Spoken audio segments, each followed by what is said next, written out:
ফিলিপিন্সের সেবুতে ভয়াবহ তাণ্ডব চালিয়েছে শক্তিশালী টাইফুন ক্যালমেইগি।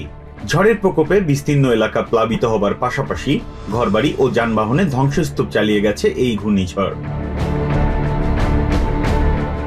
বুধবার বন্যার পানি নামার পর স্পষ্ট হয়ে উঠেছে ধ্বংসযজ্ঞের চিত্র।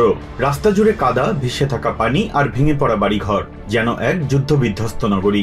উদ্ধারকর্মী ও স্থানীয়রা ধ্বংসস্তূপের নিচে নিখোঁজ মানুষের পাশাপাশি খুঁজছে মূল্যবান জিনিসপত্র। স্থানীয় বাসিন্দা মার্লন এন্রিকেস জানান, এমন ভয়াবহ বন্যা কখনোই দেখেননি তিনি। আমরা আবার কিভাবে ঘুরে দাঁড়াবো তা বুঝতে পারছি না। সবকিছু সম্পূর্ণভাবে হারিয়ে গেছে। আমরা কিছুই রক্ষা করতে পারিনি, এমনকি আমাদের পোশাক পর্যন্ত না। যারা আমাদের সাহায্য করবেন তাদের প্রতি আমরা সত্যি কৃতজ্ঞ থাকব। শোকে ভেঙে পড়েছেন টালিসা শহরের বাসিন্দা মেলি সাবেরন। ভয়াবহ ঘূর্ণিঝড়ে সর্বস্ব হারিয়েছেন তিনি। সবকিছু খুব দ্রুত ঘটেছিল। তখন শুধু পরনের কাপড়টাই ছিল আমাদের। আমরা বছরের পর বছর ধরে এই ঘরের জন্য পরিশ্রম করেছে, অথচ মাত্র কয়েক মিনিটেই সব শেষ হয়ে গেল। তবু পরিবার নিরাপদে আছে, এটাই সবচেয়ে বড় সান্ত্বনা।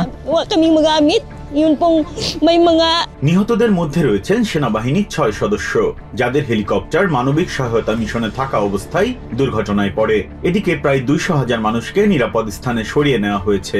এছাড়া বিদ্যুৎ ও যোগাযোগ বিচ্ছিন্ন রয়েছে এখনো অনেক এলাকা। ফিলিপিন্সে তাণ্ডব চালানোর পর টাইফুন ক্যালমেইগি সাউথ চায়না সাগরে প্রবেশ করে আরো শক্তিশালী হচ্ছে। আবহাওয়া অধিদপ্তর জানিয়েছে শুক্রবার এটি ভিয়েতনামে আঘাত হানতে পারে। এর আগে গত সেপ্টেম্বর মাসে সুপার টাইফুন রাগাসা ফিলিপিন্সের উত্তরাঞ্চলে আঘাত এনেছিল।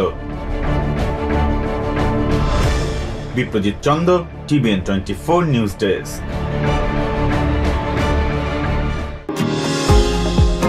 নিউ ইয়র্ক থেকে সম্প্রচারিত TVN 24 টেলিভিশন বিশ্বজুড়ে বাঙালির কণ্ঠস্বর।